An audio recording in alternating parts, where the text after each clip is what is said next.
37 Chevy. You paid how much for it? $300. Don't ask me why. Don't ask him why, but come along for the ride.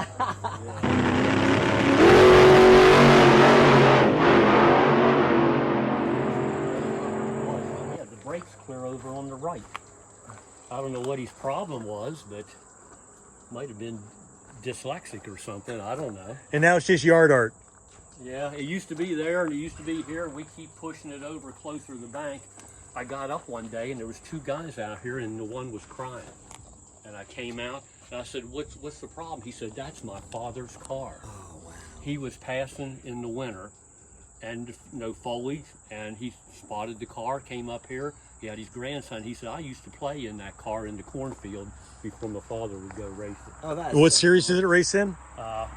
I guess Sportsman Series at Roseland up in Frostburg, Maryland, which is about 15 miles up the road. And but what was the chances of him driving by here and seeing seeing that car? Yeah, and seeing it. And I told him, I said, just go ahead and take it. Just go ahead and take it. And he never came back for it. Oh.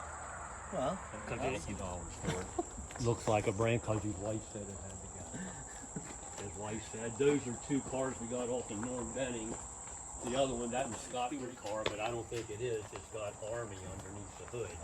We've already done some body work to it, and I ain't gonna finish it till we get a building built to get it inside. Inside, yeah. So this is just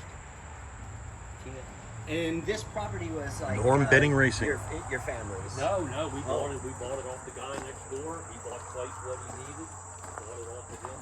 It's probably 30 years ago. Oh. And because you actually came close where I used to live on the way out here.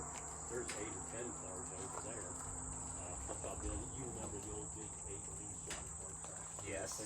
Yes. I've been in that business for 43 years. Oh, really? There's one upstairs here you'll see. There's one in Ridgely. Love slot cars. Love slot cars. Yeah. And slightly cheaper than this shit. I remember a book that could have been from the 60s. Car that smokes towards the start of the movie. Oh, how funny. Look at that. Let's take this back into the salt. Right. That car ran on the Bonneville Salt Flats. Guy in town here had a motorcycle motor in. Yeah. And I said, how fast did you go? He said, I was all the way up to 134 mile an hour. Yeah. I said, you could have towed out there faster than that. You can. We stick a 454 in it and go 400 and get it over Yeah. Yeah. At least get over 200. Yeah, I'd be darned if I'd go all the way to Bonneville for 134 mile an hour. Well, you know, you gotta start somewhere. Holy cow. Wow. Stacking them high. That is so cool. That's Tony Stewart's midget. They backed it in the wall out at Irwindale, California. This thing? Yeah. And those 5 sprints all lined up there, that's from the same team. They were one of the well-known teams. We have 7 of their cars. That's actually a fake motor in there. We have the motor over there on an engine stand. Okay. I'm like, holy cow. If you sit in that, it's a good thing the races are short because you can't stand to sit like that long. Yeah, I bet. Your legs are back underneath of you. Oh, jeez. Roger there used to own this. I got this off of him. We're going to restore that back to what it was. And you race that this locally? I race it. I just bought it off the straight. Is there enough bars to save you there? Oh, yeah. No. You'd be lucky because this is soft, right? You're lucky That this is helps soft. cushion the blow, Look at that tire. Oh my God. Yeah, it's hard to keep them, the damn air seeps through the side. Yeah, I bet. They're so thin. That's the only Nascar dedicated to Flight 93. It's got the last words heard from the plane on the hood. Oh, wow. Found it in the shipping container in Georgia. And it's just stashed away. Well, we took it up to Flight 93, the die-cast, and they wanted to put it on display, and then it fell through. And then started again, and then it fell through again. You can't do nothing with the government. Right. You just can't. Goes without saying. That's what they call a Hoover's Pro Cut car. I didn't want it. But the guy found this. We had to buy the engine. He gave us the car for free. And that's probably one of the neater cars we have. Everything's real neat stuff. It's pretty cool. Those are sprint cars that are fixed. I have no room to put them on wheels, and then there's another 8 or 10 of them up on the hill that are fixed. I can't put them on wheels until we get a building built. Sprint car behind you, that's a big name guy in Pennsylvania. It's the only one they had with the chips flying back the side of the car. And all the cars, they were all wrecked. Everything you see here was wrecked, except this. Yeah. And but we made sure we get the steering wheels off of them, the seats. A lot of vintage race cars are the frame of the car, and everything is reproduction. Yeah. And they call it the original. Yeah. In my mind, it takes more than that. Mm-hmm. So. And at least the stuff that someone was sitting in and touched. Yep. Yeah. So like that body. To be able to put a name behind it. Yeah. You know, that's Donnie Schatz's car. That frame's up on the hill. That's the nose off of Tony's dirt car back in '06. They were going to throw it away, so I said, I'll take it. I'll take it. These are tails Yeah, I off. saw the nose. Yeah, we have some molds that makes them. Oh, okay. As soon as that pad that's over here that you seen on the way up, we're going to try to build something there. My father got sick there about a month ago. We got to wait till he's out of the woods. But all of these are from the same team. This is from '84. That's '94, '97. That car there's the winningest car they ever had. It won every race from 4th of July till the end of the year. And '94 was on the cover of Open Wheel magazine. Wow. But that first car up there is my favorite one. That thing went way too fast on a mile track. Yeah. These are all half-mile cars. So how long would they campaign these cars if they didn't wreck them? I mean, The older cars, you could run them longer because technology wasn't advancing so fast. Yeah. Now, if you have a race car 6 months old, you need a new one. Wow. It's terrible. Yeah. It's terrible. Mm-hmm. Technology has ruined racing. For the small guy. Oh, yeah. For someone who can't afford to change around every All, time you turn around. all race cars you see now, they're trucking companies, coal companies. Yeah. This guy did bricks, but he didn't make fireplaces for people. He made malls and Yes. prisons and stuff. And there's a fair amount of people sell drugs, unfortunately. Oh. Because when you spend $300,000 a year and you have no visible means of income, that's the only thing that's left. That's the only thing that's left. Let me turn out the light here. And this turned out to be a big name car at the start of its career. And in order to make it, we'd have to paint the body yellow, paint this silver, trying to decide whether to take it back to its best day or make it how it was last. Yeah. And just put on the sign Yeah. what the deal was. Yeah. Have the photos of both of Yeah, them. yeah. Well, the evolution, I mean, you just kind of know what you want to do then, huh? At that point. Man, that's wild. Yeah, I didn't bring the keys for the trail. Use the method to carry stuff in. And Smells like working here. Yeah, that's an Indy Roadster, but it's not an original. Me and the old man made that out of 3 wrecked sprint car chassis. Wow. I got $1,500 in the whole car done. Wow, jeez. And a lot of labor. Oh, eight, Yeah. 8.5 years. Oh, okay, yeah. Just doing it on Mid the side. 60s. Yeah, yeah. And I wanted to put a sponsor on it that was believable from the period. Yeah. And it was funny because we showed it down at Hagerstown, and a guy called me the next day. He said, I work for Borax, and I'm in Utah, and I seen the pictures of it at the racetrack. He said, I don't remember them having a real racer. And I said, buddy, I can't lie to you. It's not real. It's not real. But It's unbelievable. if you change the engine and the center section of the rear end, you'd have a full-blown roadster. Wow. But we just gathered up parts because we were doing, all these cars were wrecked. Those are Tony's 2 personal cars, both of them were wrecked. Then he owned all the red cars and had other people drive them or he drove them himself.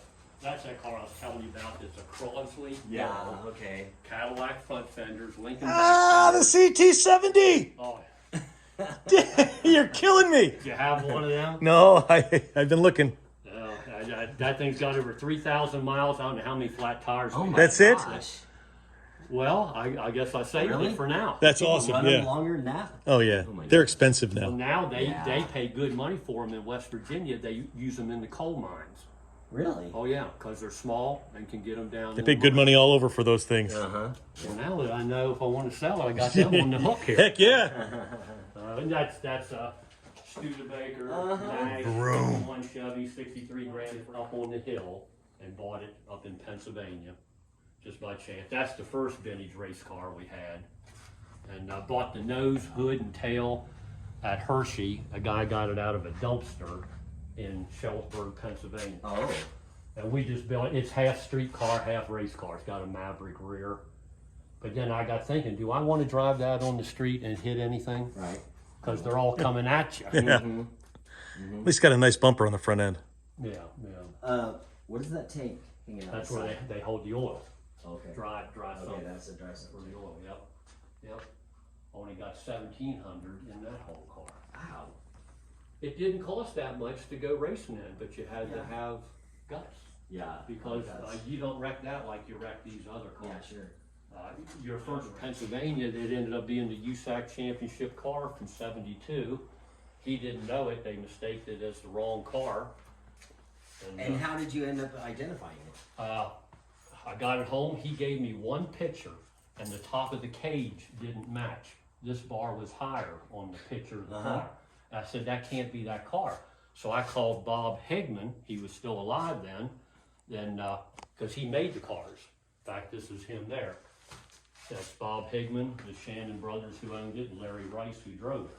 Called him, he says, I only made 19 of them cars, and there's only one we don't know where it's at, the USAC championship car.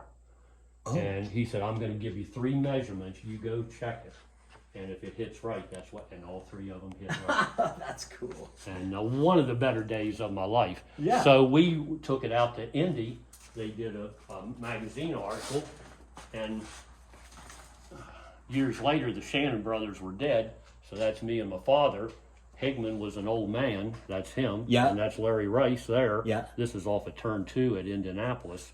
And within 1 year, both of them guys were dead. Oh, geez. If we'd have been a little later, we'd have Yeah. never known what we had. Oh, that's, yeah, definitely true. But it just took I knew something was up because the cage didn't look quite like the picture. That he had given you Yep, saying this yep. is the car. Yeah, and I called the guy back because he was a good friend of mine, and his name was Bob too. And I said, I got good news and bad news. That ain't the car you sold us.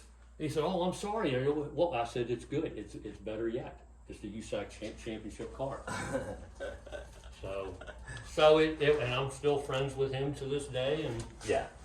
Well, I'm sure he's glad to see it. So, is this another one that you repainted? And 6 inches. He hit the wall with that. That's a blacktop spread at Salem, Indiana. Curled the front end up 3.5 feet. Oh, jeez. This right here was up here. Whereas this welt failed right there. They put a new axle in it. They tacked that bracket on, powder coated it, and then didn't see it. Didn't realize it wasn't welded. And as soon as he got up to speed, hit the brakes, it broke, and just curled the whole thing up. It even took the frame like that. Yeah. It took 8 tons of pull on the frame machine to pull it back straight. So, all these Tony Stewart cars that are wrecked, you're basically saying he's not a very good driver. Well, no, you can. I heard that. You can be the best driver, and somebody else can screw up. I'm totally kidding. I'm And just totally but there's another car like this up on the hill. This is the only blacktop Sprint, and then that blacktop midget that's over there. They're cool. You can see the difference in. I mean, look at the construction of this Oh, yeah. versus That- that definitely is It's the only form. challenging. Yep, it's the only form of racing worth watching. We have 8 NASCARs, and I don't even watch NASCAR. Yeah. This thing sat in front of a restaurant in Erie, Pennsylvania, went to hell. I watched a guy buy it for $900 on eBay. It was a mess. $900. $900, and his wife wouldn't let him buy it. They relisted it. I got it for $731. Oh my gosh. But we've You been paid more working. for that transportation. Oh my God, yeah. But we've been working on it. It You had paid 42 $731 for. Yeah, yeah. Well, Oh, I had to put gas in the truck to go get it. I mean, if you want to count that. no, Just- that doesn't make any sense. Yeah. But you would have to see it, how we brought it home. Yeah. Half the trunk was gone We had to make Okay. this So it didn't side. look like that. Oh my God, no. Okay. No, this was. Okay. If I'd have had to do over, I'd have left it up there. Or if it wouldn't have been a Wood Brothers car. Both of these are Wood Brothers cars, and there's only about 4 or 5 people in the country that own privately owned Wood Brothers cars. Wood Brothers Thunderbird. And I never thought I'd have one, let alone 2. Oh, they're so cool. Found this in a trailer in Vero Beach, Florida. Looked in a 16-year-old magazine. On the back page, seen it for sale. And I figured, well, the guy's dead, the car's gone. Yeah, 16 years later. I called him the next day. He still had it. He was going in a nursing home the next day. $3,000. And just the timing. Oh yeah. Well, that's our Yeah. luck. That's Yeah, right. that's luck, You yeah. know, there's a lot of things we don't have luck, but And race cars fall in 16 luck. years later, nobody. No. He had sold the engine out of it, and it wasn't the original motor. But my God, the car. We had to fix some stuff, but it's in very, very nice shape. Still has the power steering pump, the rear end, the exhaust. Most big, that's what's worth. We were joking about just the third member being worth what you're paying for the entire car. Oh yeah. Let alone Yep. the complete suspensions. I mean, Yep. If you have a popular gear ratio, they're expensive. yeah. And I have 3 of them over there that some of the cars don't have rear end gears yet. Yeah. That car's got a motor, and the one in the trailer over there does.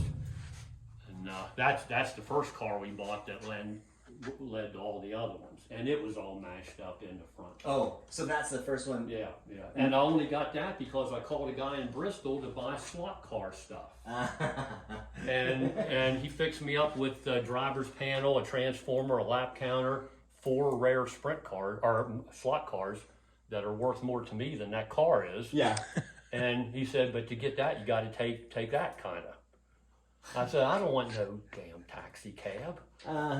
But there it was, and brought him. My father and my friend said, leave it there, it's a mess. But it turned out fairly good, I think. Oh, it's cool. Super cool. But you just got to be willing to spend so damn much time on stuff. Yeah. So much time on stuff.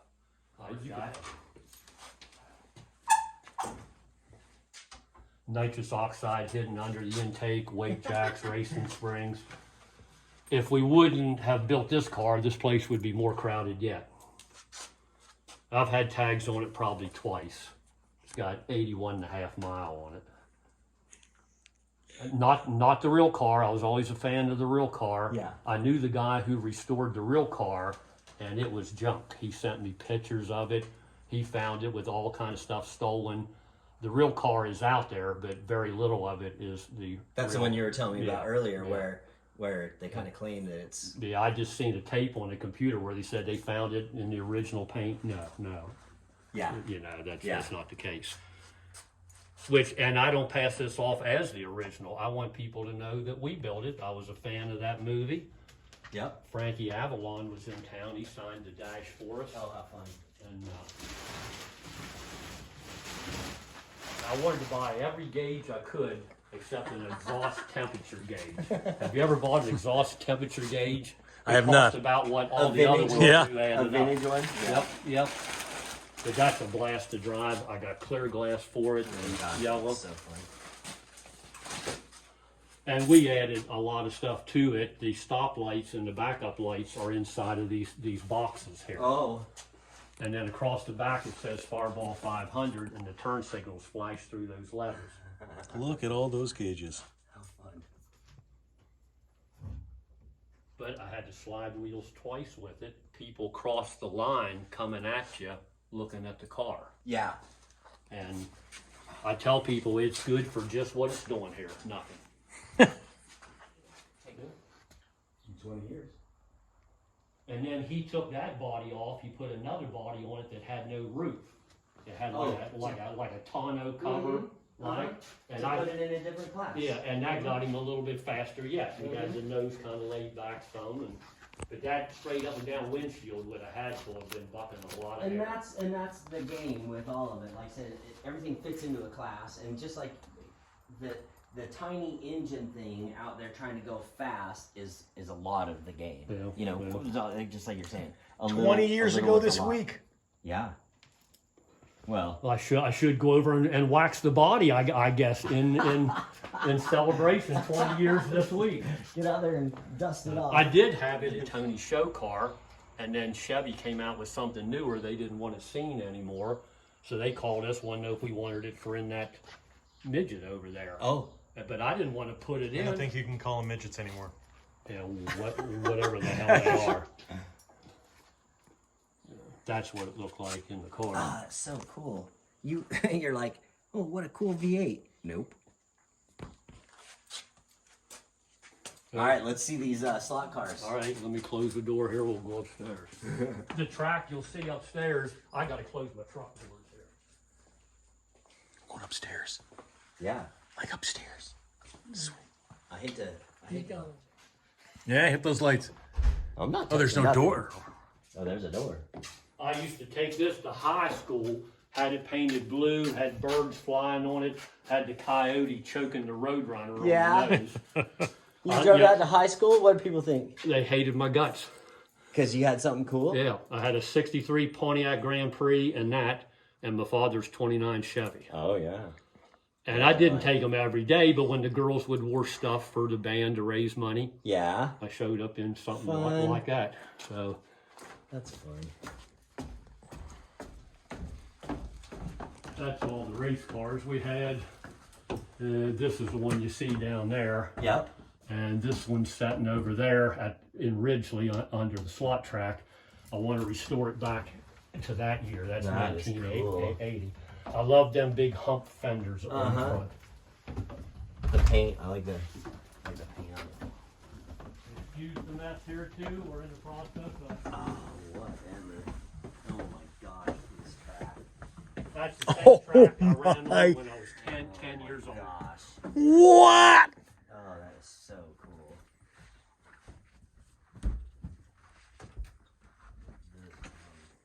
This is the thing you see in the magazines. Oh, if you're lucky. If you're lucky. And that's actually one of the smaller tracks that they made. Ooh. I had a track once that was as long as this whole house. God, the banks and the bridges. Oh, this is cool. I'll show you the picture of the one over in Ridgely that we run every week. Scale. And here's how we run them. That's just a model car body. And we drill holes, Yeah. make pegs, Yeah, and go race. exactly. Like I said, this is exactly what was they would cant the motor so that the gear's only touching it a certain way. Oh my gosh, look at the little vibrating football game. You got all the cool stuff. This is dumb. I live in the past. Good, well, I'm I gonna come live in your past here in a minute. just got that the other day. I had one of them when I was a kid.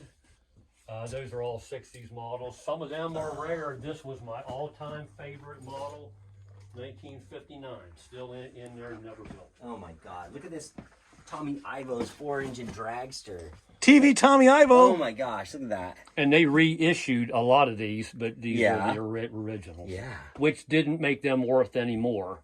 This one's 1960 some. This is the Jap version of the Spirit of Speak- America. And I was just able to finally get all three of his cars. Oh, that's cool. All three of them. Craig Brevo stuff. Yep. That's a model that Oh, I that made. is awesome, isn't That's it? all aluminum and Yeah. brass. I made that over at the slot track. Took about a year and a half. I want to get All right, this I'm mule putting this team down. I'm gonna displayed look with the around. car downstairs. These are all 60 slot cars. Oh, look at these. You put these together? Yeah, these I made them for years out of brass. They're all patterned after real Yeah. indie road. Yeah. Sold, I'm sure. sold maybe, I don't know, 25 of them. Yeah. But for years, I painted and made indie road models of them. Those are this car's downstairs. Those two cars are downstairs. Oh, that's